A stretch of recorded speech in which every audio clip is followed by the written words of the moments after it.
Salam Rahayu, Rahayu, Rahayu. Sedulur-sedulurku, izinkanlah diri ini untuk menyampaikan bahwa ada sosok yang tidak sekedar menjalani kehidupan, karena ia telah berjalan penuh di atas kehidupan ini. Apa yang dilakukannya adalah untuk menggapai dan menyampaikan. Misinya adalah mengingatkan, visinya adalah keharmonisan, dan ia terus mengembara secara lahir maupun batinnya dengan tujuan yang jelas tentunya.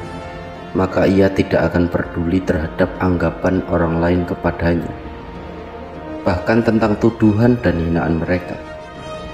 Dan ia pun tidak akan segan untuk meninggalkan apa yang dimiliki, apa yang dicintai, semuanya demi menemui sumber cahaya yang selalu dirindukannya. Sedulur-sedulurku, dan ia pun mengembara itu tidak hanya dengan wujud fisiknya, melainkan juga dengan cara yang lain, cara yang tidak lagi menggunakan daya materi. Ia melangkah dengan menerbangkan sukmo dan jiwanya itu untuk menembus ruang dan waktu antar dimensi, antar alam semesta. Dalam pengembaraan itu, ia juga tetap mencari sisi lain dari kehidupan dan pengetahuan yang tidak terbatas sifatnya. Dan karena ia adalah pengembara cahaya, maka ia pun dapat bergerak melebihi kecepatan cahaya, menembus melintasi alam-alam cahaya yang bertingkat, dan berinteraksi dengan para penghuninya dalam kehangatan cinta. Nah, di sana ia juga mengambil hikmah untuk bisa mewujudkan tujuan dari hidupnya, tujuan dari kelahirannya. Sedulur-sedulurku, lalu sesekali ia akan berjalan dengan tubuh kasar dan halusnya, lahir dan batin, sekaligus ke tempat-tempat yang tidak terjangkau oleh siapapun di atas bumi ini. Nah, atas izin dari Sang Maha Kuasa, ia bisa menjelajahi berbagai alam cahaya manapun, di tingkat apapun itu. Darinya akan terbukalah wawasan yang lebih banyak mengenai hakikat kehidupan ini, atas kebijaksanaan yang tinggi. Dan semuanya itu adalah percikan dari Sang Maha Cahaya yang adikuasa, sehingga terbukalah pandangan yang lebih luas pada ketinggian, pada kedalaman, pada keluasan, pada kemisteriusan, pada kerahasiaan, dan pada kesatuan. Nah, ia pun menjadi sang pengembara cahaya yang sempurna di berbagai bentuk dan ruang kehidupan. Ia telah semakin paripurna dalam cakrawala ilmu, pengetahuan, dan wawasan dunia Asmiroto Kirero. Nah, dialah sang pemegang kunci rahasia yang sebenarnya namun tersembunyi. Sedulur-sedulurku, sebagai pengembara cahaya, ia tahu kemana tujuannya itu melangkah dan untuk apa.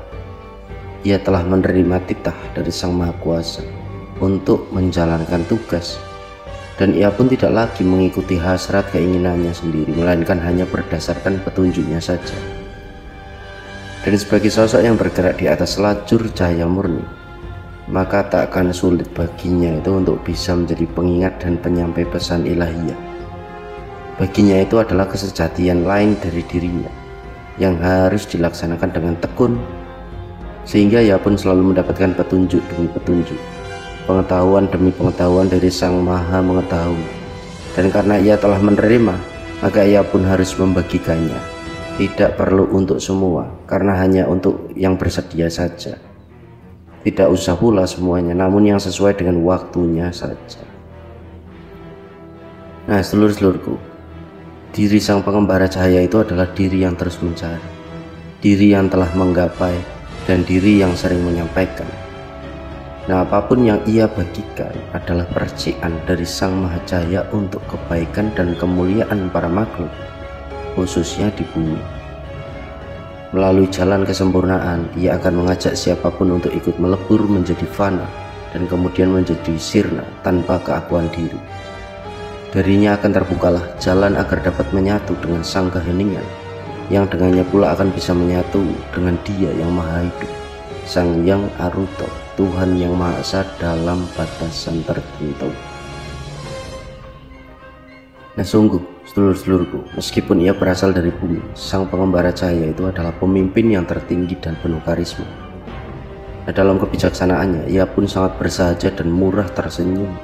Siapapun yang berhati jernih akan senang bersamanya, tidak ingin berjauhan, dan atas anugerah yang telah didapatkannya, sebenarnya ia sendirian mampu menertibkan dunia dengan kekuatannya, sebab di kedua tangannya terdapat kekuatan ilahiyah yang tanpa batas, belum lagi yang terdapat dalam hembusan, pergerakan, dan kehendaknya. Nah, hanya saja Sang Maha Daya Hidup telah menetapkan hukum universal yang tidak bisa diubah, di mana ada pemimpin tentulah ada yang dipimpin, dan di antara yang dipimpin itu, maka ada pula barisan pasukan yang siap mengikuti komando. Nah, mereka itu terdiri dari berbagai golongan makhluk yang tidak hanya para raja ratu, satrio satriwati, dan begawan saja, tetapi juga para hewan, tumbuhan, peri, sinturia, Karudasya, dewa-dewi, Betara Betari, Sang Hyang, jin, malaikat, Waluha, Birmanu, Maltasi, Rihasa, Sihara, Himasya, Nura, Nurataya, Ainur, Arnu, Hir, Wiltra, lalu Riltan, Silha, Kalsun, Migal, Zenara, Rastu, dan Hisman. Nah, semuanya itu tunduk hanya pada satu komando dari Sang Pengembara Cahaya, dan mereka akan berjuang tanpa henti sampai ketertiban di alam semesta ini kembali terwujud. Mereka itu adalah pasukan tangguh yang tidak tertandingi dan tidak akan bisa dikalahkan. Nah, sehingga beruntunglah bagi siapapun yang dapat bertemu dengan Sang Pengembara Cahaya, terlebih mau mengikuti dan mengamalkan apa yang telah ia ajarkan. Dan semoga sedulur-sedulurku, itulah kita. Matur sembah nuwun, mugi rahayu, sagung dumadi.